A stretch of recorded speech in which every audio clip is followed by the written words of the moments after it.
Hey, Tapsters! Before we start the episode, I wanted to talk a little bit about planning. We are in the fourth quarter of 2021, and this is a great time to start thinking about what worked, what didn't work, how the pandemic affected your business, and how you've overcome that, and what your plan is to increase your revenue for the coming year. And one of those ways is introducing a different destination, a more luxury destination, maybe even a bucket list destination. And so, because of that, I am currently partnering with Kusa Africa Travel Services to bring you a FAM January 2022 to South Africa.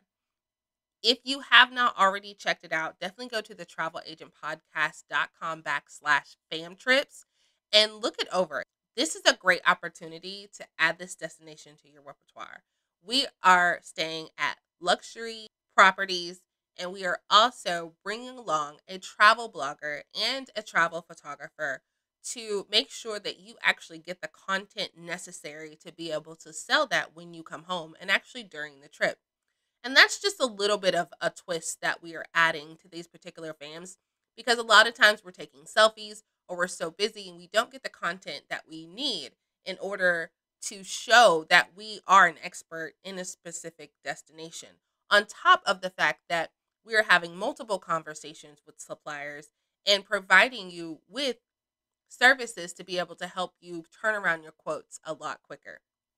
So, again, if you have not checked out the Travel Agent Podcast tour, and we're going to South Africa and to Thailand, definitely go to the website, fill out the application, and let's talk and see if this is going to be a good fit.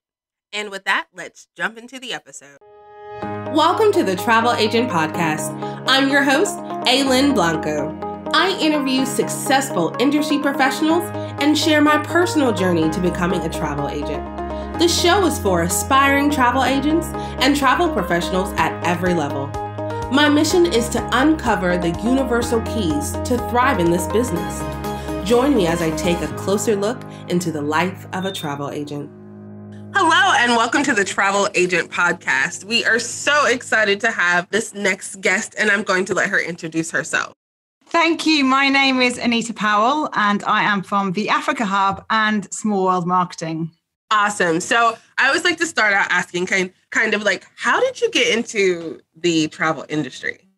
I focus predominantly on the African travel industry, and I've been very lucky, I suppose, that I've always been very passionate about Africa. So I followed a career that really was my passion as well. My parents lived out in South Africa, and when I was younger, growing up, we used to hear these amazing stories of their life out there. And my sister was actually born out there. I was born in Yorkshire in England, so about as far removed from South Africa as you can get. But we grew up hearing these amazing stories of their adventures out in Africa. And I just always, for me, it was always this kind of magical place. I had this draw. And so after my school, in between school and university, I took a gap year and I went out and worked out in Africa and just absolutely loved it. And then whenever I would get out there again.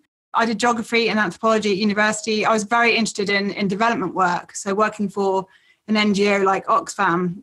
I actually did a master's in development studies, but I wanted to focus on ecotourism. And I went and did my thesis in Kenya, because Kenya, this is many years ago now, this was in 1999, but Kenya really was very pioneering in ecotourism. And whilst I was out there, I was supposed to be out there for 3 weeks. I ended up staying for 11 months. I just absolutely loved it and ended up running safari camps, lodges, whatever I could do to stay out there. And I just knew that whatever career I followed, I wanted to have it involved in Africa in some way.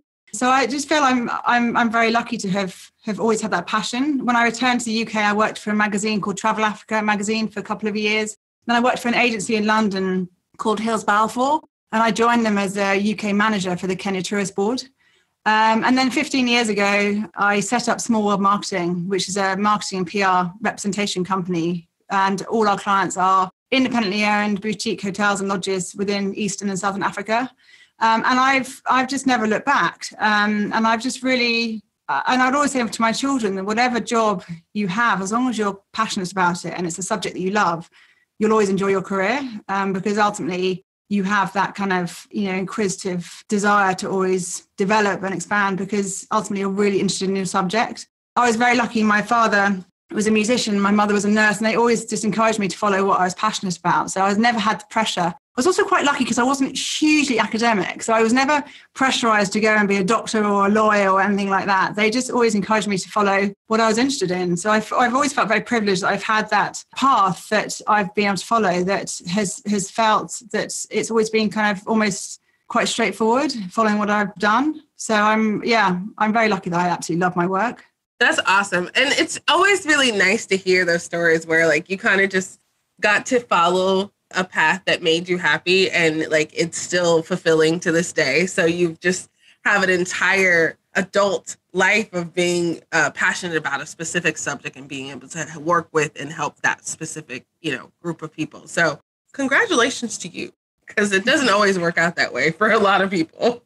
Yeah, I was going to say, it's still hard. It's still, I'm a working mum. I've got 3 kids. It's always hard, as any working mum would understand. It's always hard getting that balance. And sometimes, particularly last 18 months, I've just literally been working so hard and you worry sometimes. But I think what I'm so lucky with is when Small World Marketing was 10 years old, I took my children and my husband to South Africa because I really wanted to show them really why mummy works. Obviously, mummy works to pay bills as well, but kids are very simple. And if they can conceptualize mummy working equals us going on nice holidays, that's not the kind of theoretical truth. But it was so great to be able to kind of almost exorcise my working mother's guilt and showing them what I do and why I love it so much, which was just really rewarding.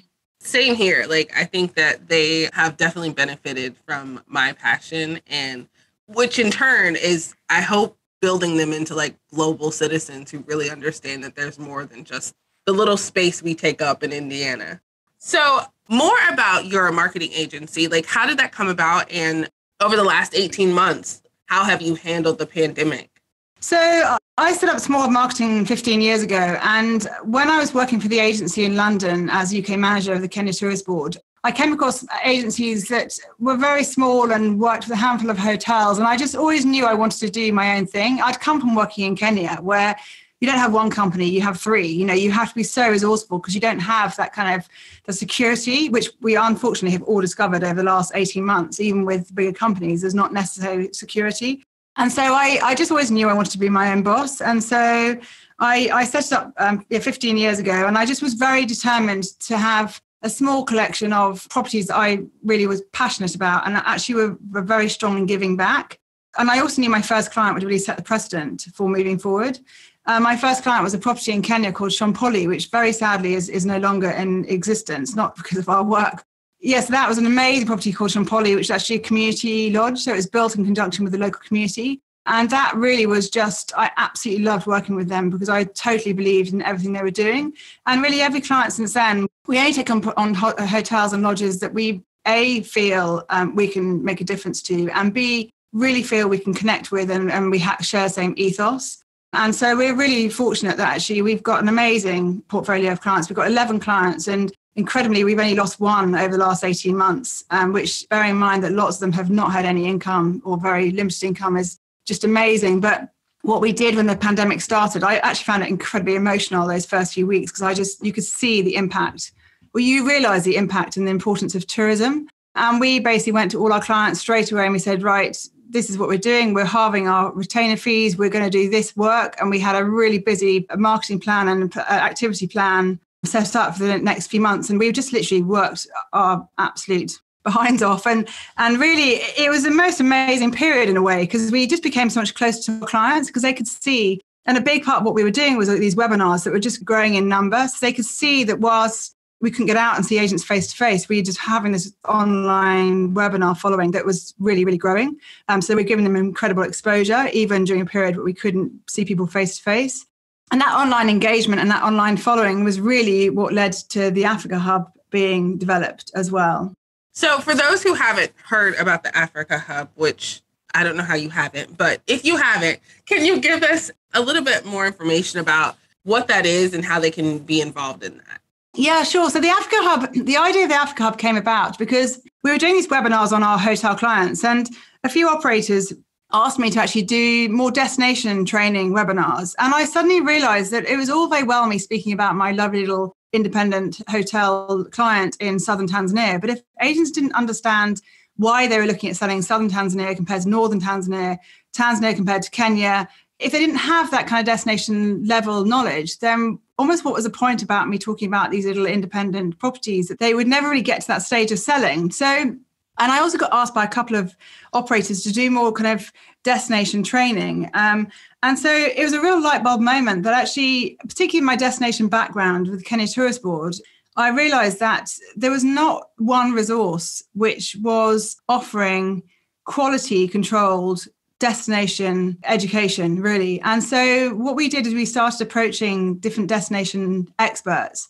And through my network of having been in the industry so long, we could quite easily identify not only those destination experts, but also those individuals that would be very engaging when, as you know, it's so important when you're doing webinars or podcasts to have that engagement factor as well. So we started doing these webinars and getting destination experts to present, because really, we were not the experts on all the different destinations. We were finding the individuals who were the experts, who lived and breathed their different countries. And so that's what we started doing. And the following just, went through the roof. I mean, for our Botswana one last year, we had 600 people plus connecting. And so it was incredible. But I quickly realized this was not smaller marketing. This was not our marketing PR agency. This had to be a different brand. And that's where the idea of the Africa Hub came about. But essentially, it's an online training resource where anyone selling Africa or anyone involved in selling Africa can go on and learn about the different destinations. And each destination, the webinars are broken down into bite-sized sections, different geographical areas. So if you had an inquiry for the Masai Mara in Kenya, you could go onto the Kenya destination page, click on the Masai Mara, what we call bite-sized, the cut video, and you could quickly feel that you were the expert, or you felt comfortable about talking to your client about the Masai Mara. And so that launched in February, and within 24 hours, we had 500 registered followers. Within 3 months, we had 1,500. We're now at nearly 2,000 agents from over 60 countries. So it's been actually, selfishly, it's been a hugely positive project to work on during this time, because you feel like you're doing something that's of value, and you hope that it will help put Africa back on the map when the time is right. Yes, I found you, and I found it incredibly helpful, because that was my plan before COVID, to move to exclusively selling Africa. But because I had never been there, and one of the things I always say, there's so many resources, but nothing that kind of gives you a path. And this was really helpful. It broke it down in small enough pieces that I was able to consume. And it was beautiful. It was just great content. So I really appreciate it, which is why I reached out to you, because I was like, this is brilliant. And I think that people realize that a lot of people, especially in the US, Africa is a bucket list place. So with COVID, I feel like more people are saying, okay, I'm going to execute this bucket list a lot sooner. And you just kind of have a perfect platform to be able to get the knowledge necessary to be able to sell it. So thank you, because it's been incredibly helpful in my own business. So once things kind of open up, and we're just going to keep our fingers crossed that Delta just kind of goes away, what are kind of some of your plans going forward, or what is the roadmap for the next, 6 to 12 months?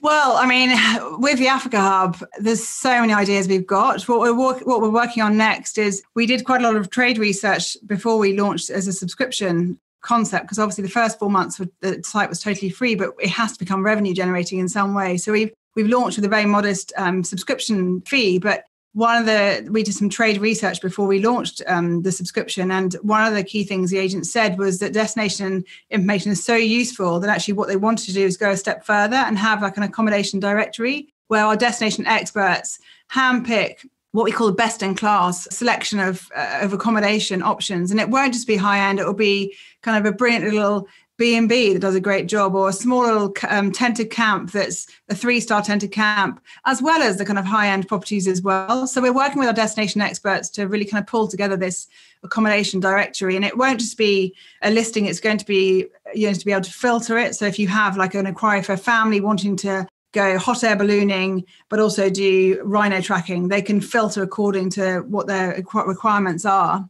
And also, it's all designed with an agent in mind. So it's not just a marketing page. It's also got things like which other properties that particular property pairs well with. So when you're making itinerary examples, a marketing toolbox. So for example, we really realized that actually teams are massively cut back. So they don't necessarily have those marketing teams they had before. So actually what we're trying to do is provide as many resources that are as useful as possible. So for example, on the property page, you'll have kind of suggested social media captions, 150 words of copy. So the kind of things you can just go in and grab. If you're a one-man band and you're trying to do social media as well as do everything else, you can go in there and you've already got this huge resource of marketing, this marketing toolbox you can tap into and you can use. So that's the accommodation directory. We're also looking at listing other really useful links. So for example, there's particularly in the UK, there's the travel clinic we've just teamed up with that does a 3-hour turnaround for a PCR test that we're linking. So we're going to have in the hub section of our site,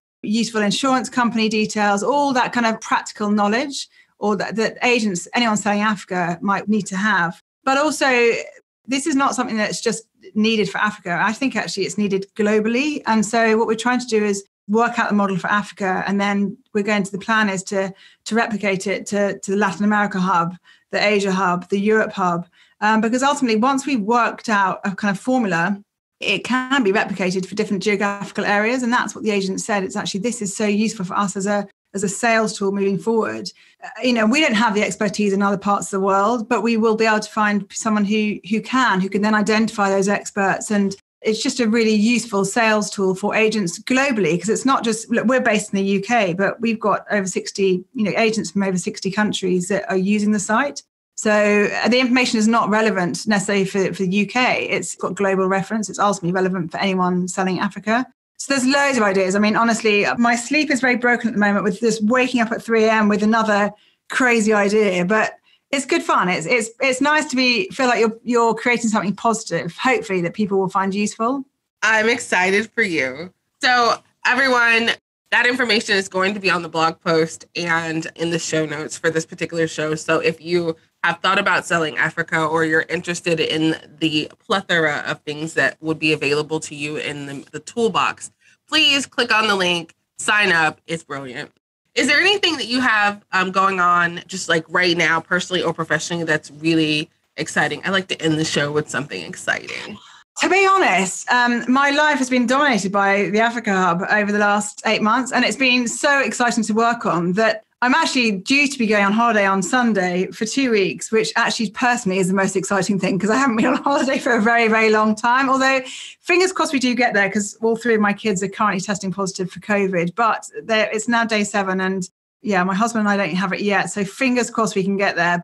But really, I mean, for us, we're also about to do our first in-person event. So we've got Hub in the Pub happening in London on the 16th of September. So it'll be amazing just to have, get the trade industry friends together to just be together and be face-to-face. And one and only are sponsoring that with us. So that's going to be really exciting just to have our first kind of event where, yeah, literally it's called Hub in the Pub.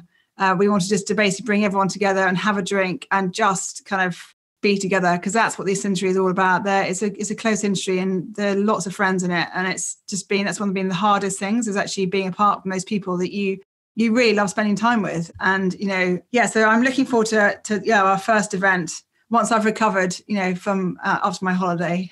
Well, it was a pleasure having you on this show. I'm so excited to kind of follow your journey. We will definitely be doing several more of these. And if you haven't, check out Africa Hub. And again, thank you so much for coming on. That's amazing. Thank you so much for having me. Thank you for joining the Travel Agent Podcast. Don't forget to subscribe, rate, and review. Visit thetravelagentpodcast.com for more information about today's episode and other travel agent resources. Be sure to tune in every Thursday for new episodes. Until next time, continue to build a travel business you love.